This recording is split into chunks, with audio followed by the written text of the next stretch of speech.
Ikaw na nanonood ngayon, please saglit lang, huminto ka muna. Kasi baka naman kasi itong gabay na kapalaran ko na ito ay maaring magtugma at ma-resonate sa iyong buhay.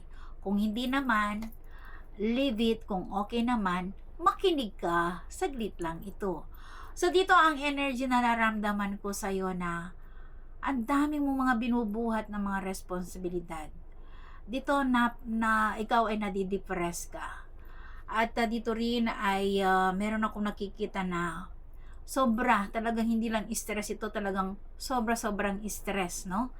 Na dito ay you feel so down or something na feeling mo na ikaw ay nag-iisa ka na lang, wala kang kasama.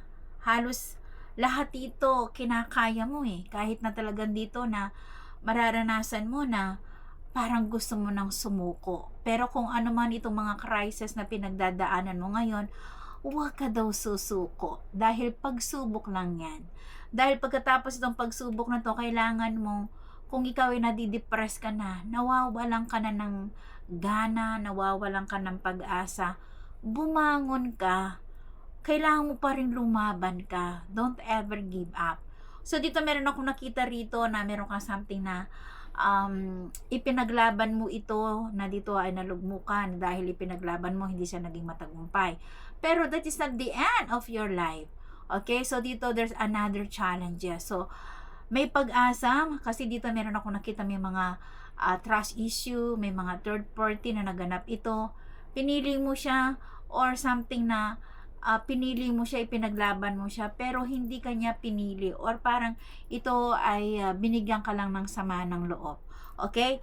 Pero ang sabi naman niya, so by this time kung ano man itong mga inako mong mga burden, inako mong mga responsibilidad, pinahalagahan mo pero ikaw hindi ka pinahalagahan. So ngayon, nagkaroon ka ng lesson from learn.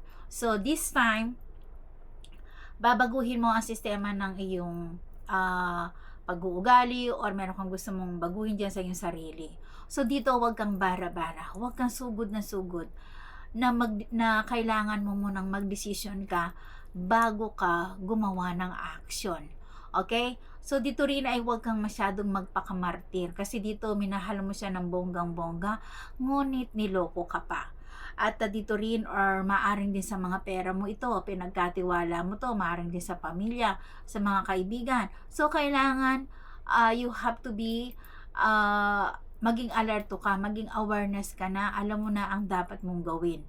Okay? Kasi dito meron ako nakita ngayon, there's a possibility na may mga encouragement kang gusto mong gawin ngayon. Kung ano man tong mga hapdi at kirot na naganap sa buhay mo, na dito ay maghihilom na yan, makaka-recover ka. So ibig sabihin, yung mga sobrang tindi na mga pinagdaanan mo ay magtatapos na. Kaya naman daw dito rin ay meron ako nakita na mag-focus ka sa pamilya mo. At dito na talagang hard-working mo to, na talagang ginugusto mo matapos mo to, and yes, mapatatapos mo na to. Meron ako nakikita na mga achievement naman kung ikaw ay wag bibitaw. Okay? Kung wag kang bibitaw dito sa mga ano mo, struggle mo or kung itong hinaharap mo, kasi dito meron ka something na kapupuntahan, may magandang paparating na opportunity, travel ito or magandang negosyo ito, na dito ay magiging matagumpay ka. So dito trabaho ka ng trabaho kasi walang natitira. Walang natitira, nagpapaka hardworking ka, ngunit walang natitira. Okay? At dito may possibility kung ikaw ay nakakaranas ka ng kahirapan, struggle, ngayon naman mag-switch yung buhay mo. And this time, na dito ay you are starting all over again, magsisimula ka muli, magtiwala ka lang.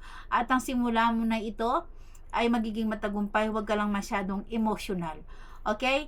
So, may possible din dito, kung mayroong mga na-bankrupt na negosyo, may possible or matumal yung naging negosyo, by this time aangat. At may possibility na magbabago ang direction ng buhay mo, na dito ay may possible na dito ay magiging going forward ka na sa iyong katagumpayan ng iyong buhay, na makukuha mo yung mga pinapangarap mo na talaga sa buhay mo, kung ano man itong mga tinatarget mo. Okay, yun lang muna ang nagbabagang balita ng Gabay Kapalaran ni Lady Diyosa ng Kagandahan. Thank you sa panonood. Hanggang sa muli and Goodbye!